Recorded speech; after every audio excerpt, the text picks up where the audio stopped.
You want to hear something crazy? So to the listeners, Yes, we want to hear something crazy. It's why we came. okay, so this is where the grind started, and I'm in Jacksonville. I'm trying to find. I don't know what to do now, but I need to get money, and a lot of my people don't. But a lot of people aren't willing to do what I did to get where I was. So, bro, I was giving blood, plasma, because I knew if I gave plasma 2 times a week, every week, that would be enough to pay for half my rent. And if I paid half my rent through my blood money and I Ubered Saturday and Sunday during the rush hours, I could pay for my electricity and the rest of my rent. And then if I taught little kids from the age of 2 to 3. Yeah. I was getting paid $10 an hour to teach 2 to 5-year-olds. At the time, I hated kids, how to play sports. So I'm giving blood, On the weekends. Ubering all the night. If it was a night popping time in Jacksonville, so Jags games, I was working from 10 p.m. to 4 a.m. driving random people. And then I was teaching these 2 to 5-year-olds how to play sports. And then I did baseball lessons independently. And that was it. I just grinded. And I gave blood. The most consistent thing out of all that was the giving of the blood. I'd be in there, people throwing up because they took too much blood or something. The girl would stab me like 4 times. I'm bleeding from everywhere for $50, right? And so people ask me, hey man, can I borrow this? I go, you giving blood? Can you borrow, how much you need? I need 100.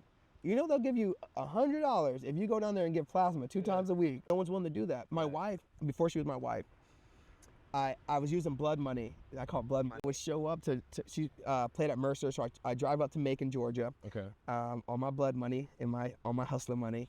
And I didn't want her to know where I came from and what I didn't have anything, right? In her eyes, I'm a former ball player who did a great, I went to Canada, it was a big deal in Canada. Nice.